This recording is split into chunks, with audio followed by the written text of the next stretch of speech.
5 dönüm bir yer aldım ben kendime. Toprağı hazırlamak istiyorum, verimli hale getirmek istiyorum. Geçen sene doğalgazla oturan arkadaşların normal apartman dairesinde bizim 3-4 katımız ücret veriyorlardı. Bunun haricinde evde herhangi bir balkon çıkıntı vesaire dışa doğru göremezsiniz. Dolayısıyla elinize çayınızı kahvenizi alıp sıcak bir ortamda bu büyük camla yani istediğiniz keyfi çok sıcak bir ortamda yapabiliyorsunuz. Hem de tabii bedava ısınarak. Bakalım pasif ev neymiş? Sizin işinize yarayacak bilgiler neymiş? Evet. Çok fazla yol geziyoruz. Sabah ne giyiyorum, neyle çıkıyorum, akşamı neyle bitiriyorum belli değil.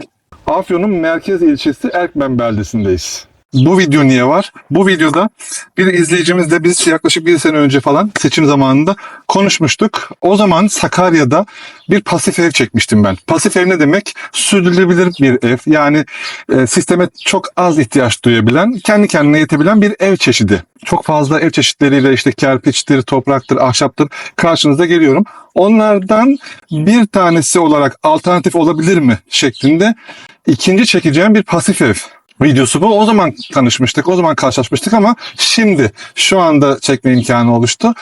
Onun üzerinde ağırlıkla durduğu bir konu var. İşte evin ısıtması, soğutması, yani yaşamlarla ilgili doğanın içinde kırsala yaşamını taşımış insanların yaşam hikayelerini çekip bu konu başlığı altında bir şeylerle ilgilendiğim için dolayısıyla karşıma aslında insanın ihtiyaç duyabileceği her şey çıkabiliyor. Bunu da YouTube kanalım aracılığıyla sizlerle paylaşıyorum. Bakalım pasif ev neymiş, sizin işinize yarayacak bilgiler neymiş? Videomuz başlıyor.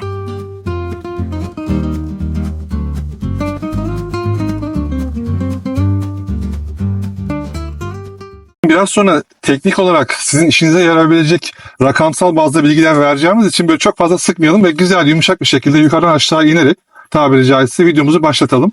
Böyle bir alanı var. Bahçesi burası. Buraya ilk aldığımda 1100 metrekare bir yer burası. Görüyorsunuz terasları zaten anlarsınız. Böyle aşağı doğru eğimli bir yermiş. Böyle tavukları var. Burası bir magazin alanı. Ben öyle tabir ediyorum, yani keyif alanı. Mutlaka evin enerjisi çok önemli olduğu için böyle bir keyif alanı oluşturmalısınız. Bakalım yemyeşil. Afyon'da çok alışık olmadığımız demeyelim, böyle haksızlık etmeyeyim ama yani işte bu civarlarda bu şekilde böyle yeşil görmek insanı heyecanlandırıyor. Az olan da bir durum olduğu için sizlere gösteriyorum. Bakın erikler, elmalar.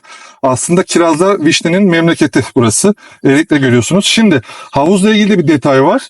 Onu da anlatacağım. Şimdi sizi tanıştırıyorum. Ben bu yola tek başıma ve ailemle çıktığım için bu yolculuğa kameramanım yok. Bu şekilde kamera arkasında olarak Hoş geldin Murat. videomuza devam edeceğiz. Hoş bulduk Özer abi. Merhabalar, ismim Özer Kavak. 12 yıldır uzaktan çalışıyorum. Bilişim sektöründeyim. Burada hem konut hem de ofis gibi çalışabileceğim. Şehrin gürültüsünden biraz daha uzak, biraz daha kuş sesleriyle birlikte yaşayabileceğimiz bir yer istedik. 2017'de bu kararı verdikten sonra yaklaşık olarak 6 yıl önce araziyi satın aldık, evimizi satarak.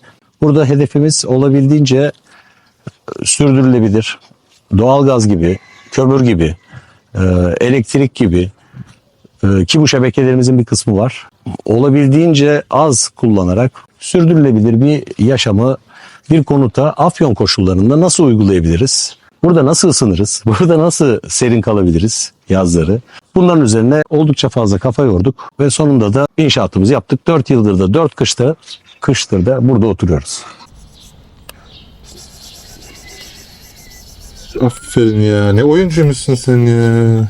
Tabii abi biraz böyle şehirden köye göçmüş, yani o hayatı şirinleyen tarzda bir böyle hikaye, çok artık insanlar çok sıkıldı. O tarzda değil de sen hangi kafayla neler yaptın biraz ona inmek istiyorum. Aynı zamanda az önce dedin ya hani nasıl ısınabiliriz dedin ya Afyon şartlarında. Nasıl da bir şeyler yetiştirebiliriz de denemişsin burada. Vallahi çok fazla denememiz oldu. Hala da denemeler devam ediyor. Özellikle çok yıllıklar çok hızlı bir şekilde büyümüyorlar. Yıllar sürebiliyor denemelerimiz. Burada yükseltilmiş sebze yatağı denememiz var mesela. Domates, biber, patlıcan, soğan, sarımsak gibi şeyleri denedik. Ancak en büyük başarıyı, en büyük farkı kuşkonmazda, adaçayında ve kekikte gördük. Bunlar neredeyse hiçbir sulama, katkı, gübre vesaire istemeden Afyon koşullarında çok rahat olarak yetişebilen, bir evin ihtiyaçlarını fazlasıyla karşılayabilecek, hiç de zahmeti olmayan bitkiler. Burayı sen aldığında burası boş arazi miydi abi, yoksa senin buraya diktiğin ağaçlar falan var mı? Katkıların var mı? Burada yaklaşık 15 kadar yetişmiş ağaç, 15-20 yaşında ağaç var idi. Ama onların hani bakımla ilgili vesaire ilgili sorunları vardı. Bunların hepsini tuttuk. Hiçbirini kesmedik. Bir miktar budadık. İşimize yaramıyor ya da yemiyor olsak bile mutlaka gölge yapmaları ve diğer ağaçlara, yeni dikeceğimiz fidanlara bakıcı ağaç olacak şekilde tutmak istedik. Ne güzel tabir ettin abi, bakıcı ağaç. Nasıl güzel bir ilişki vardır değil mi aralarında? Burada yaklaşık 160'tan fazla çeşit, tür, varyant denedik. Hayvan ve bitki olarak. Bunlardan 80 tanesi şu anda yürüyor. Diğerlerinde de %50 başarısız olduk, öyle diyeyim. Evet. Her açıdan tam tersinden de bakılabilir. Tabii. Rahatsız etmeyelim ördek. Bu ördeğimizi Kardeş. ilk aldığımız ördekti. Kendisi biraz yaşlıdır. Yürüyüşe bak. Ay Allah'ım. ay Yürümekte Allah'ım. zorlanıyor. Tamam, hadi git bakalım gölgeye hadi. Peki abi. Yavaş yavaş senin çok üzerinde ağırlıkla durduğun, mesaj vermek istediğimiz, bilgileri paylaşmak istediğimiz yere doğru gideceğiz. Evin içine doğru girelim. İnsanlara şimdi böyle negatif bir şey gibi de gelebiliyor. Ben o ilk videoyu çektiğimde o soruyu çok almıştım. Pasif ev deniyor ya. Hani negatif bir şey. Acaba neyi eksik falan gibi. Bu evin ısınmayla ilgili ihtiyaçlarını karşılamak için evin güneş alan cephesini tam olarak güneye çevirdik. Yazın Afyonkarahisar gündüzleri sıcak, geceleri serindir. Yazın kuzey tarafta oturuyoruz. Doğal olarak ev kendi gölgesini kuzey tarafa, kendi gölgesini yapıyor zaten. Harika abi. Bu en büyük ısı kaybı yaşadığımız yerlerden biri evin dış kapısı. Dolayısıyla onu bir miktar korumaya aldık. Evin girişi kuzeyde. Şimdi güneye doğru ana yaşam alanına geçiyoruz. Pasif ev ne demek? Neyden yapılıyor? Mesela ahşap evi biliyoruz. Ahşaptan yapılıyor. İşte kerpiç evi biliyoruz. Samandan, kumdan yapılıyor ya. İnsanların anlayabilmesi açısından. Pasif ev herhangi bir teknik ya da yapı malzemesiyle ilgili bir tanım değil öncelikle. Asıl amaç aktif olarak bir ısıtma ya da soğutma sistemini kullanmamak üzerine. Örneğin bu gördüğünüz ev karkas betonarme. Bildiğiniz betonarme ev. Yani şu gördüğünüz kolon, Evet. şu gördüğünüz kiriş. Pasif ev derken birincisi yalıtımın çok aşırı dikkatle yapılması. Ama bu aşırı dikkat malzemenin pek çok bulunamaz malzemeyle değil, Afyon koşullarında ya da Türkiye koşullarında hangi malzemeyi kullanarak en iyi yalıtım sonucuna ulaşırız gibi bir Tanımlaması var. tanımlaması var. Pasif evde amaç güneş ışığından olabildiğince yararlanmak ve kazanılan ısıyı olabildiğince içeride tutmak. Yani yalıtımla. Evet. Hemen dikkat çekmiştir. Dikkatli izleyicilerimiz anlamıştır. Bu cam neden bu kadar büyük ve kaç? Şu anda güney cepheye bakıyoruz. Bu cephede yaklaşık 21 metrekare camımız var. Pasif evin direkt özelliği midir bu kadar büyük olması? Bu güneşten enerjiyi almak için evet. Ama her pasif ev güneye dönük ya da bu kadar büyük camlara sahip olmak zorunda değil. Bizim burada 2 tane temel hedefimiz var. Birincisi güneşten gelen ısıyı doğrudan evin içine almak. Yani herhangi bir panel, herhangi bir başka motor, ısıtıcı vesaire kullanmadan olabildiğince fazla almak ki buradaki rakamda yaklaşık bu evin ısınma ihtiyacının %70'ini doğrudan güneşten alıyoruz. Hiçbir cihaz çalışmadan. Peki testlerin, denemelerin, rakamsal verilerin var mı? İşte yazın şöyle oldu, serinledik, kışın böyle ısındık gibi. Şu anda burası 25 derece. Şu yukarıda görünen evin önündeki çıkma, pencerenin üzerindeki çıkma tam olarak güneşin yazın içeri girmesini engelleyecek uzunlukta. Böylece ev serin kalıyor. Bu mermer herhalde. Bu mermer. Neden fayans yapmadın abi? Biz fayans siparişi vermiştik ancak gelmedi fayanslar. Pandemi dönemine denk geldik. Bu renk mermer bulduk bir dostumuzda. Sağ olsun kendileri de Orhan Mermer, Alparslan Bey. Bunu bizim için hazırladı. Elinde çok az miktarda vardı. Salonu bu şekilde zemini mermerle siyah yapmayı başardık. Zaten her tarafın mermer abi, mermer memleketindesin. Değil Yani mi? öyle evet. Evet. Direkt ablanın yanına doğru geçelim bakalım. Herkesin bir hayali vardır bayanların, hani kış bahçesi olsun diye. Aslında hani benim kış bahçem burası. Hani buranın farkı hani bence en güzel diyebileceğim bu. Çünkü hani Afyon soğuk bir yer. Şimdi bahçeli evde tabii yazın her zaman dışarıda olabilirsiniz ama kışın biz çoğunlukla Afyon'da evlere kapanıyoruz. Şimdi böyle bir mekana kapandığınızda evin en sıcak yeri tabii ki bu anlamda zaten burası oluyor. Dolayısıyla elinize çayınızı kahvenizi alıp sıcak bir ortamda bu büyük camla yani istediğiniz keyfi çok sıcak bir ortamda yapabiliyorsunuz. Hem de tabii bedava ısınarak onu da Biraz vurgulayalım. açar mısın onu bedavası? Mesela geçen kış ne fatura ödediniz? Yani bu rakamlar belli mi? Normal beton evde oturan bir komşuna gittiğinde Ya farklı ne şöyle anlatıyor? mesela geçen sene doğalgazla oturan arkadaşların normal apartman dairesinde bizim 3-4 katımız ücret veriyorlardı. O mesela aşağıdaki yakın planda evler var. Yine onlar müstakil.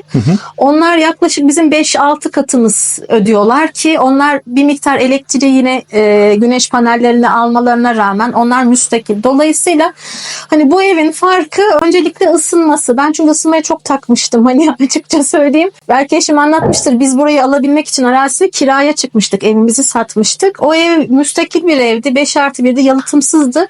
Yani doğalgaz sürekli çalışıyordu ama biz donuyorduk ve sadece 2 odaya yerleşebildik. Üst katı tamamen kapattık. Çocuklarla aynı odada yatmaya başladık ve ben bir eşime şunu demiştim. Hani ben ısınmak istiyorum. Hani Afyon'da ısınmak istiyorum. Bizim bu Dana Dana mı? kendisi hep geliyor, evet Dana. İsmi Dana mı? Evet. Şöyle yapınca geliyor.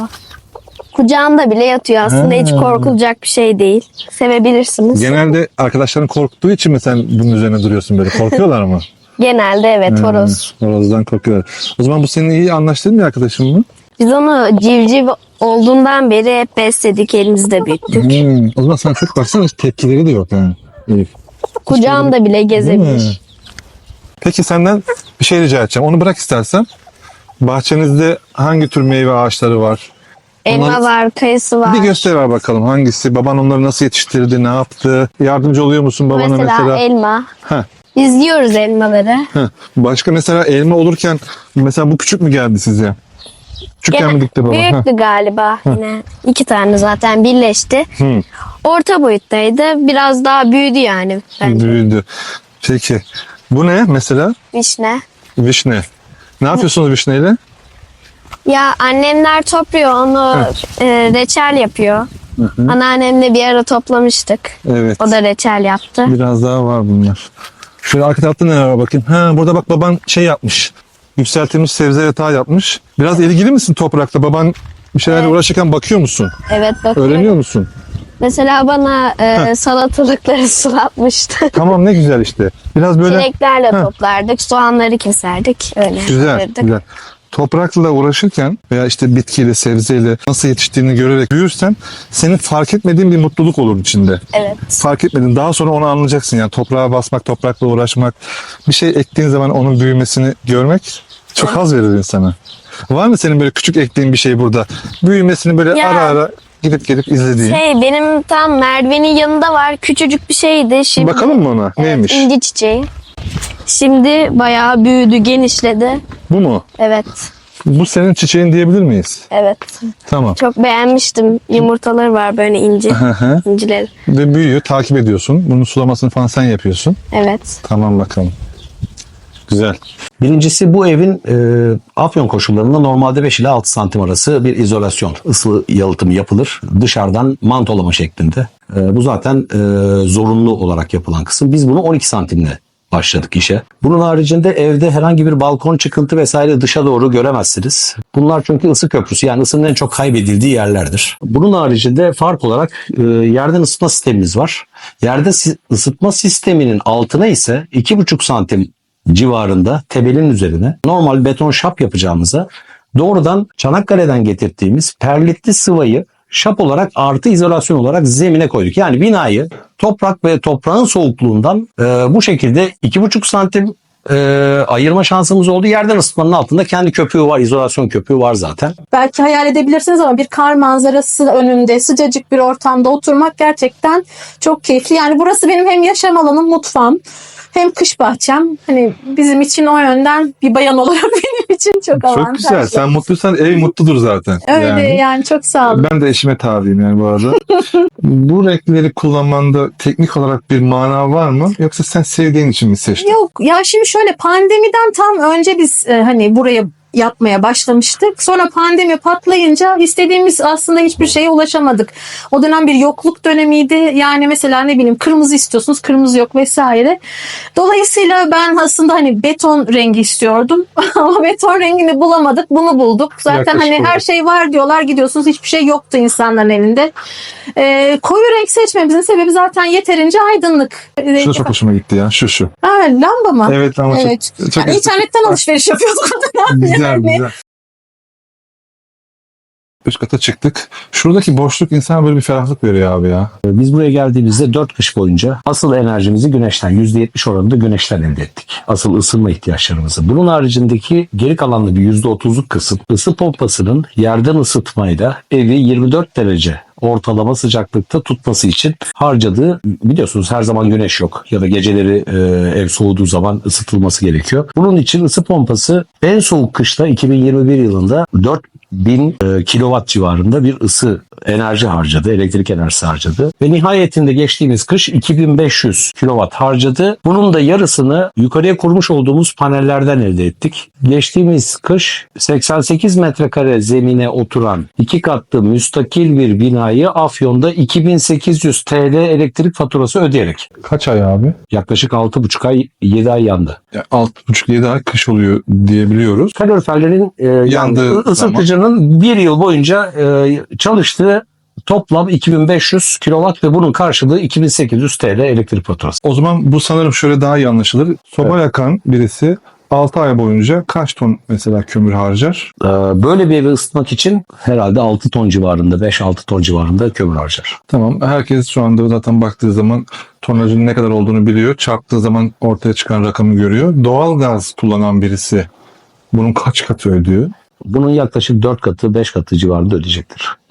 Ama bu şöyle, bizim hani elimizde hep ara kat ya da işte çatı katı 120 metrekare dairelerin fiyatları var. Burası toplam 176 metrekarelik bir müstakil ev. Yani hem aynı zamanda zemin katıyız, aynı zamanda çatı katıyız. Yani her santimetre karesini aynı ısıyı düşürmeye çalışıyorsun ki ve düşüyor zaten. Tabii. Yani herhangi bir oda kapatmıyoruz, şey yapmıyoruz. Yani olaya ısıtma vesaire olarak bakmıyoruz. Biz biraz da yaşam biçimi bu. Gerek elektrik enerjisi, gerek doğalgaz, gerek kömürde dışa bağımlılıklarımız var. Yarın öbür gün ilişkiler kötüye gittiğinde ya da ben 99 depreminde İzmit'te olan biri olarak bu tür sıkıntılı dönemleri yaşamış biri olarak zor günlerde bu evi bir hafta, kışın ortasında bir hafta hiçbir şekilde ısı pompasını çalıştırmadan, bir ek ısı vermeden 17 derecenin altına düşmediğini tespit ettik mesela. Yani bu da kendi elektriğimizi 3600 wattlık güneş panellerimizle zaten üretebiliyoruz. Bu da ortalama bize 2500 watt civarında bir elektrik sağlıyor. Abi yakaladım. Ne oldu buraya? Tavuklar yedi. Şaka yapıyorsun. Evet. Nasıl yer abi tavuklar oraya? Evin 4 köşesi aynı durumda. Abi senin o zaman bu biraz başarısızlığı mı oluyor? Aynen öyle. Her şeyi başaracağız diye bir şey yok. Tabii ki değil mi? Deneyerek, yanılarak öğreniyoruz. Şimdi bunun yerine yenisini yaptırsak ne gerek var? Malzeme ne abi ya bu? Köpük içi köpük. Allah Allah. Ya bu Köpüklerini tavuklar sevdiler, tık tık tık yediler. Şunları tavuklar yemek var. için. her şeyi yiyorlar ya. Burada yanlış yaptığın bir şey var mı? Burada- Şu keyif alanı niye burası? Şöyle, mevcut ağaçlara çok fazla dokunmadık. Dokunmadığımız için de budama kısmında bir takım yanlışlar vesaireler yaptık. Bir şeyleri kurutmadık. Ama daha derli toplu yapabileceğimiz yerler vardı. Bu arada bakıcı ağaç olarak bıraktığımız için asıl yanlışı genelde yeni fidanların seçiminde.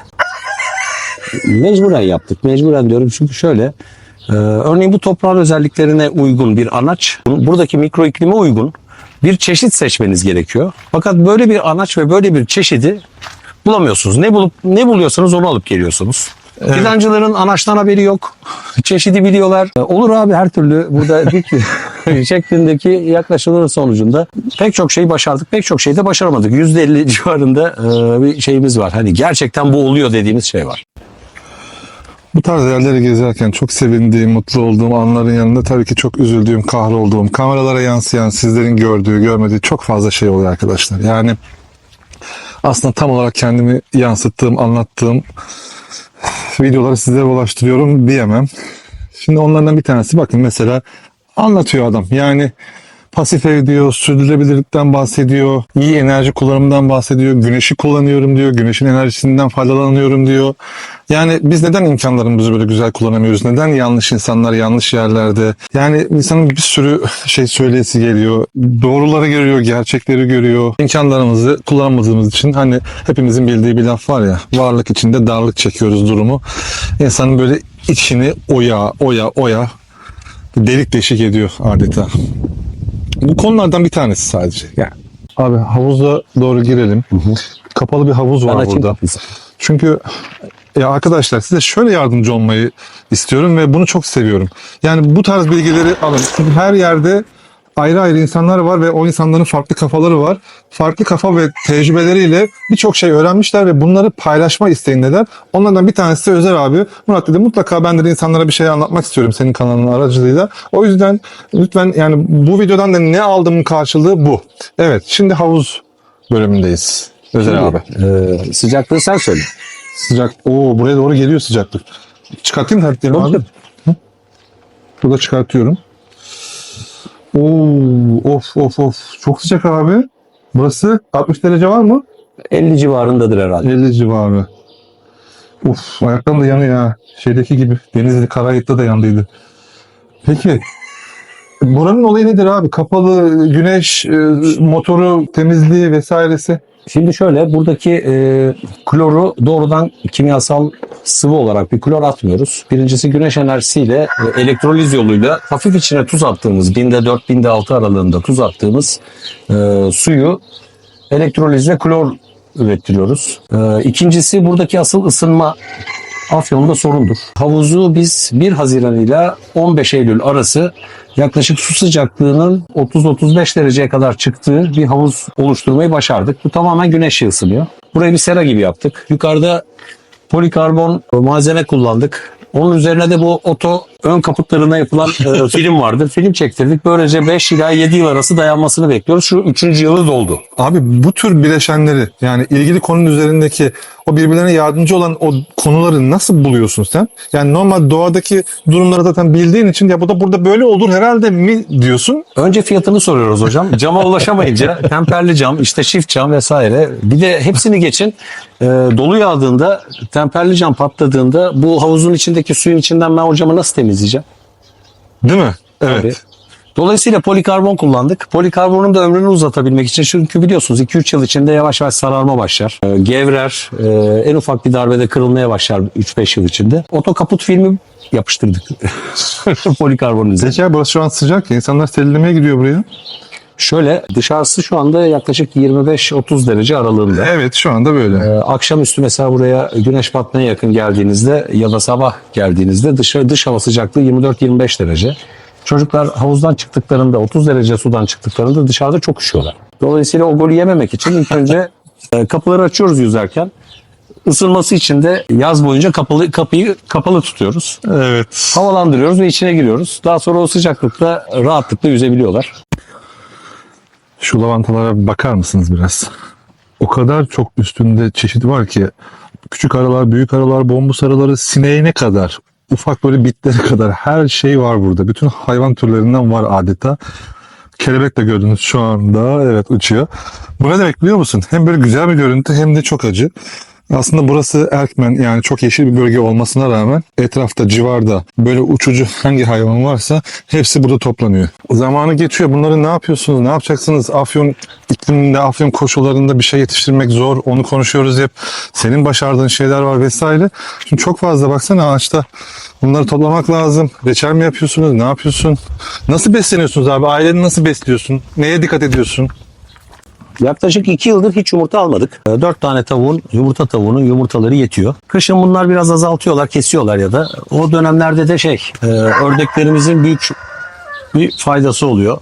İşte ördeklerden siyah olan, o da kırma Pekin ördeği, siyah olan yılda 100 kadar yumurta veriyor. Toplam 8 saat uğraşarak şunun gibi 2,5 kavanoz kiraz kurusu.